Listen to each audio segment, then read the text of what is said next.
زندگی آسان ہو جاتی ہے اور برکت والی ہو جاتی ہے۔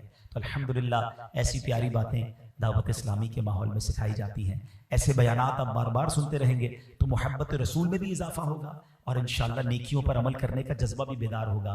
اور یہ بیانات آپ مدری چینل پر بھی سن سکتے ہیں، تو مدری چینل زیادہ سے زیادہ دیکھتے رہا کریں۔ جب جب موقع ملے دعوت اسلامی کے مرکز فیضان مدینہ میں تشریف لائیں، اللہ کریم عمل کی توفیق عطا فرمائے، آمین بجاہ النبی الامین صلی اللہ تعالی علیہ وسلم۔ صلو علی الحبیب صلی اللہ تعالی علی محمد صلی اللہ علیہ وسلم۔ الحمدللہ رب العالمین والصلاة والسلام علی سید الانبیاء والمرسلین۔ اللهم ربنا آتنا في الدنيا حسنة وفي الآخرة حسنة وقنا عذاب النار وقنا عذاب القبر وقنا عذاب الحشر وقنا حساب الميزان۔ اے رب کریم ہم سب کا جمع ہونا اپنی بارگاہ میں قبول فرما، ہمارے تمام صغیرہ کبیرہ گناہوں کو معاف فرما، ہمارے والدین کی، نبی پاک علیہ الصلوۃ والسلام کی ساری امت کی بخشش فرما۔ اے اللہ آج ہم نے قیامت کے دن کا منظر قرآن و حدیث کے ذریعے سنا ہے، اللہ محشر کے دن کی سختیوں سے بچانا، محشر کے دن کی گرمی سے بچانا، محشر کے دن کی پیاس سے بچانا، اس دن کی رسوائی سے بچانا۔ اے اللہ جن خوش نصیبوں کو تیرے عرش کا سایہ نصیب ہو، اے اللہ ان خوش نصیبوں میں ہم سب کو شامل فرما دے۔ اے کریم اس دن ہمارا نامہ اعمال ہمارے دائیں ہاتھ میں عطا ہو، نیکیوں کا پلڑا اپنے کرم سے بھاری فرما دینا، اور جو بلا حساب جنت میں داخل ہوں ان خوش نصیبوں میں ہمارا نام بھی لکھ دے، ہمارے ماں باپ کا نام بھی لکھ دے۔ اے کریم آقا کی ساری امت کی بخشش فرما، جتنے ہاتھ اٹھے ہیں تو نام بھی جانتا ہے اور سب کے کام بھی جانتا ہے۔ اے شفا دینے والے ہمارے بیماروں کو شفا عطا فرما، قرض داروں کے قرضے اتر جائیں، بے اولادوں کو نیک اور صالح اولاد عطا فرما، روٹھوں کو منا دے، بچھڑوں کو ملا دے۔ اے کریم ہماری دنیا بھی اچھی کر دے، ہماری آخرت بھی اچھی کر دے۔ بار بار مکے مدینے کی حاضریاں ہم سب کا مقدر فرما، ہمیں زوال نعمت سے بچا، ہمیں اے رب کریم دنیا کی بھی خیر عطا فرما، آخرت کی بھی خیر عطا فرما۔ اے رب کریم ہم سب کے رزق حلال میں برکت عطا فرما، رزق حرام سے ہم سب کو محفوظ فرما، ہمارے بچوں کو ہماری مغفرت کا ذریعہ بنا، ہمارے بچوں کو ہماری آنکھوں کا نور بنا۔ جن بچے بچیوں کے رشتے ہو گئے ان کو گھروں میں خوشیاں عطا فرما، اور جن کے رشتے ہونا باقی ہیں اے اللہ ان کو اچھے اور نیک رشتے بھی نصیب فرما دے۔ اللہم ربی یسر ولا تعسر وتمم لنا بالخیر یا فتاح وبک نستعین ببرکۃ ان اللہ وملائکتہ یصلون علی النبی یا ایھا الذین آمنوا صلوا علیہ وسلموا تسلیما۔ اللہم صل علی سیدنا ومولانا محمد طب القلوب ودوائها وعافیۃ الابدان وشفائها ونور الابصار وضیائها وعلی آلہ وصحبہ وبارک وسلم۔ جب دمیں واپسی ہو یا اللہ، سامنے ہو روضہ رسول اللہ اور لب پہ ہو لا الہ الا اللہ محمد رسول اللہ۔ میرے اعمال کی اصلاح